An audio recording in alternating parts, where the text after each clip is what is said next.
Thank you very much. And good afternoon, everybody. And it sucks a little bit to be the act before the great debate, so please keep time. So today I'm talking about people of character in your best self.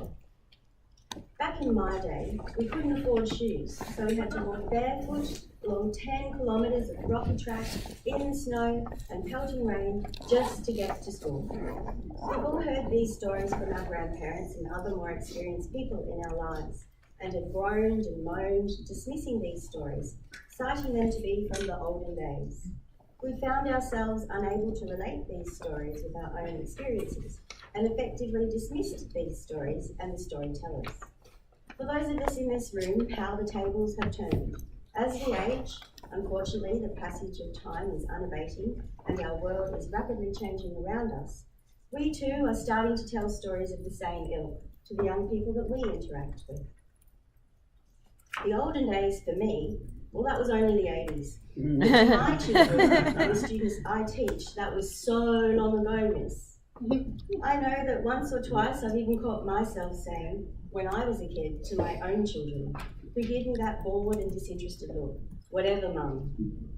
It is in the olden days that we need to look for guidance and strategies to address the growing problem we are facing in our schools.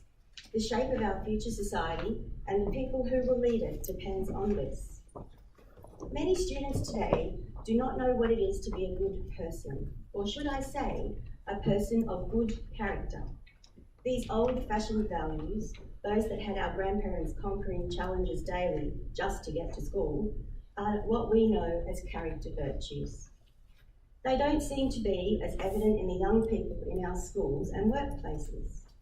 Too many are unable to regulate their emotions, don't show empathy for others, find it hard to make responsible decisions, and have difficulty maintaining positive relationships.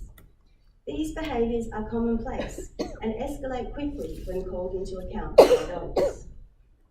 The ability of some students to go from slight upset to full emotional meltdown, DEFCON 10, is astounding, and the consequences of this can be very serious.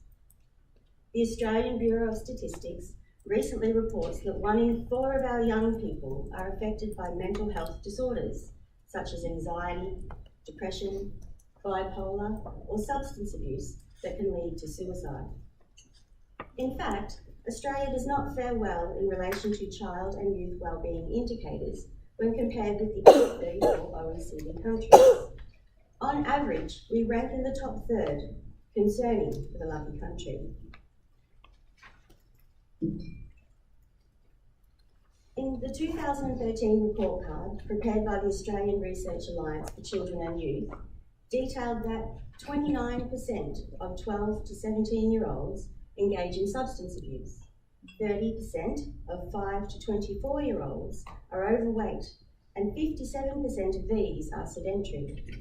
16% of 11 to 24-year-olds are bullied or emotionally abused, and 29% of parents of 4 to 5-year-old children are using harsh parenting practices more than half the time.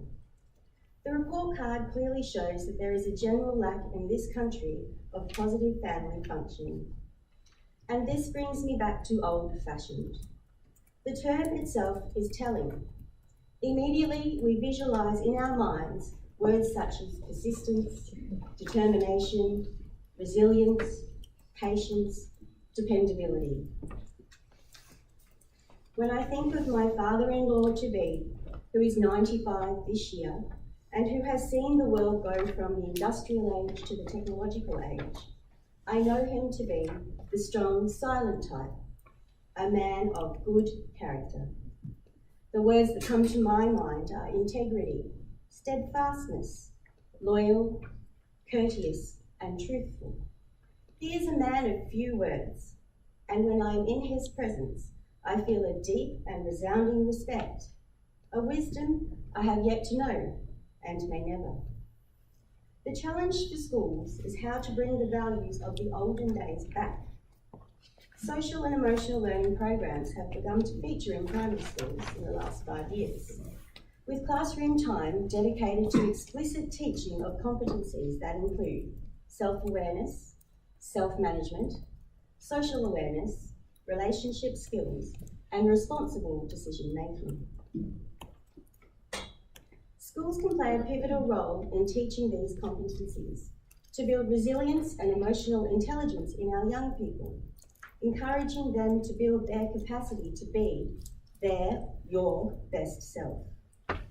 Yale University's Centre for Emotional Intelligence has developed the Ruler program that teaches the skills of emotional intelligence, recognising, understanding, labelling, expressing, and regulating emotion.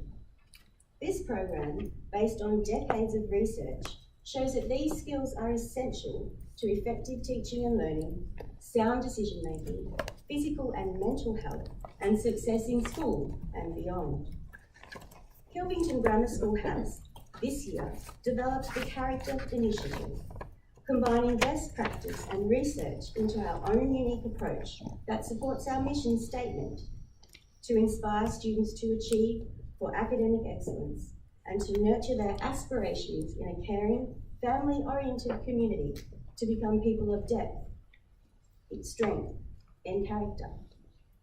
This translates into the major themes of our good character framework, consisting of civic virtues, moral virtues, performance virtues, and intellectual virtues. Aristotle was onto something all those years ago. We have utilised the work done by the Jubilee Centre for Character and Virtues and Boston University Centre for Character Education and Social Responsibilities, and fashioned these into what we like to call the Kilvington Way, a framework that melds into our own culture.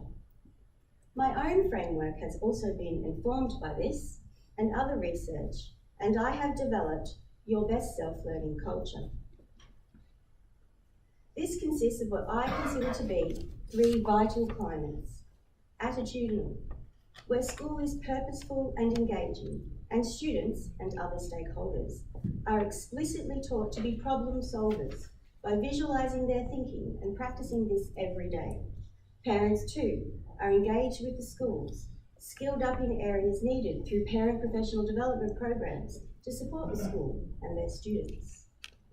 Emotional, where school prioritises relationships and partnerships by all members of the community, and that these are treated with care and respect that they deserve. This is supported by programs tailored as needed and are personalised, that shows that the school knows each student for who they are and who they can be. And success, where the school promotes all levels of success, all areas, not raising one above the other, valuing contribution and participation of all, making leadership the role and responsibility of every student in the community. With all these 3 climates working in synergy, it is possible to develop in students the self-efficacy to be the best version of themselves as they move through school and life. At Kilvington Grammar School, what does the olden days and old-fashioned values look like on the ground? It looks like the Character Initiative. There are many parts of this, and I'll go through a few now.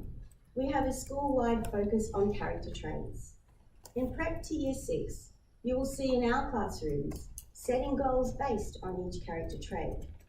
Role plays, class journals, presentations from students, incorporating the character traits into the classroom dialogue daily, discussions at home and in the classroom, class tweets on the whiteboard and happy jars.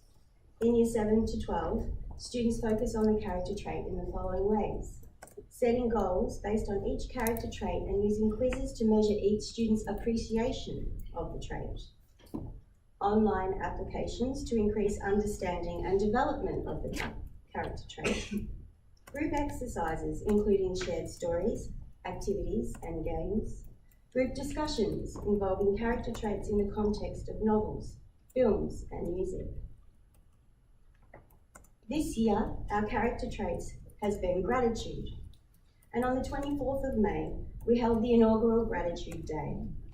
A fun-filled day packed with opportunities to say thank you to important people in our lives and to reflect on all the things we were grateful for. A gratitude tree was created, meditation and reflection activities conducted. We had a guest speaker, Reggie Dabbs, address the senior school students. Origami with hidden messages of gratitude was dispersed around the school like magic, and a volunteer and PFA sausage sizzle. What is a school event without a sausage sizzle? This kept us thankful for the food in our tummies. You can check out our gratitude blog, which can be seen on our website, and that's myself with my son, very grateful for his leadership in the school. We move into a new character trait next term, this one being grit, the power of passion and perseverance. There is a great TED Talk by Angela Duckworth based on her book in this area, and she is also profiled by Forbes. Grit is hailed as the secret ingredient to successful people. Angela talks about the hard thing rule. She uses this with her children, and it consists of 3 things. The first, every day do a hard thing, even just for 5 minutes. So for the students, practice an instrument or a language. This gives kids the taste of what it is like to work on something challenging with concentration and feedback, and then try it all over again and get better. The second, no quitting the hard thing unless it comes to a natural stopping point. This aids in understanding the value of fulfilling commitments and seeing things through to the end. And the third, choice of the hard thing. Kids need us to respect their perspective. So the last thing in the hard thing rule is nobody gets to choose your hard thing but the person themselves. From the hard thing rule, Angela discusses the development of the gritty character traits: interest, practice, purpose, and hope. These are the features of the gritty people who become the gritty leaders, and those will set the tone for the future. Gilvington intends to get gritty next term. We have ethical leadership as an elective at Year 10. Underpinning this elective are 3 student leadership committees. Each committee is responsible for the planning and promotion of 1 major project. They include sustainability, resourcefulness, and natural thinking. Students are involved in the implementation of vegetable gardens, harvest to plate, mentoring opportunities, independence, self-reliance, and healthy living. Diversity, celebrating culture and respecting difference. Students are involved in refugee support and resourcing programs, with students making and collecting vital everyday items. And values in action, #KilvingtonCan. Students practice these values in activities in the school and in the wider community, and encourage others using social media platforms, a pay-it-forward-like approach. K-Kids Inside Out. Kilvington Kids Inside Out is a program designed for prep to Year 6 students as part of our values curriculum. Using specific definitions, practical applications, captivating stories from Australian nature and history, and memorable songs, each year level studies a specific character trait based on an Australian native animal. Students have the opportunity to earn an iron-on transfer style badge they can start to collect on their library bags. These were designed by our Year 11s and include these character traits and animals: the numbat for gratefulness, the wild budgerigard for initiative, the emu for diligence, the eastern grey kangaroo for attentiveness, the bush-tailed possum for creativity, the echidna for resourcefulness, the honey possum for self-control, the great egret for integrity, and the magpie for boldness. At Year 7, we have Assembly of Notables. Year 7 culminates with students presenting this. It involves selecting a notable historical figure, someone of great character, to bring to life at a special assembly attended by students, parents, and other important people. Each student is allocated a mentor, a Year 12 student or a staff member, to provide support and guidance through the project. The students undertake research about their notables, challenges and achievements, and then write an 800 to 1,000 word thesis that is assessed by parents on the night via a specially designed app. They create backdrops, use props, costumes and makeup to help the audience appreciate each notable's life and the character traits within it. At Year 8, we have Our Sustainable World. The aim of this program is to help students understand the importance of sustainability as the capacity to endure through environmental management and conservation, ecosystem services, eco-buildings and cities, ethical consumerism, green technologies and renewable energy. Year 8 students have the opportunity in a 3-day think tank to further develop their skills of inquiry, teamwork, creativity, experimentation and synthesis. They design, build and present on a different topic each year that includes values centred around ethics and morality that is relevant to the world they live in now and in the future. The Power of 9, Explore, Challenge, Discover Who You Can Be at Year 9. Year 9 Challenge students take part in the Helping Hands initiative. Run by the Helping Hands charity, the students work in teams to build prosthetic arms, which are then sent to landmine victims in countries across the world. The project is a feature of our K-STEM work, completed within the curriculums of science, maths and technology. The students are tested in their engineering skills as they have to be able to build a working prosthetic arm that is of high enough quality to be sent to a recipient. The team's working abilities are also put to the test as they have to build the arm with their dominant arm covered. This forces students to work effectively as a group and also shows how difficult ordinary everyday tasks can be with only one arm. And at Year 12, Enhancement Studies, another specialised program for our high achieving students, where the focus is on depth of discussion and thoughtful writing in relation to moral and ethical issues. The material covered in these classes is designed to stimulate and challenge students' thinking in areas of a philosophical, theoretical, hypothetical nature.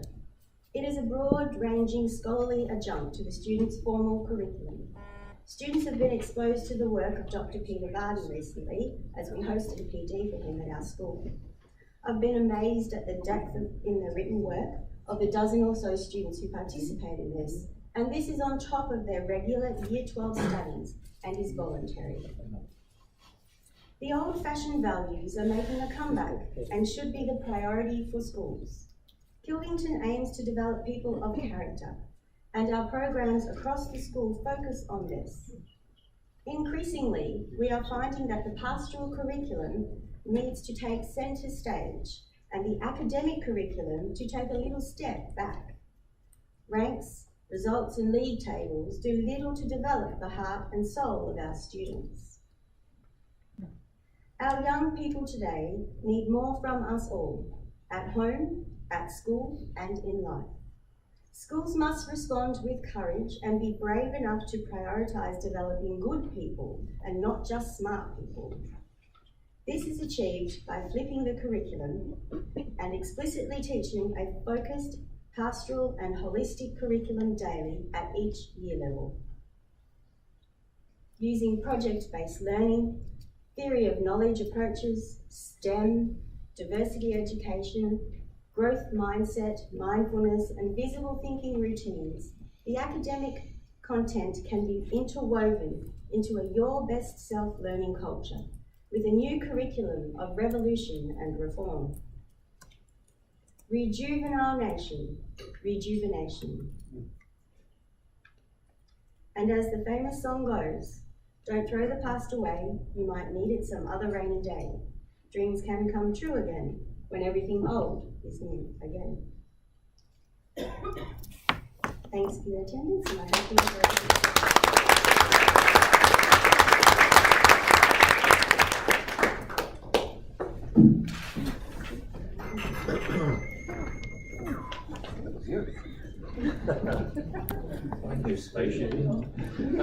Thanks, Teresa. Thanks for that wonderful presentation of mine.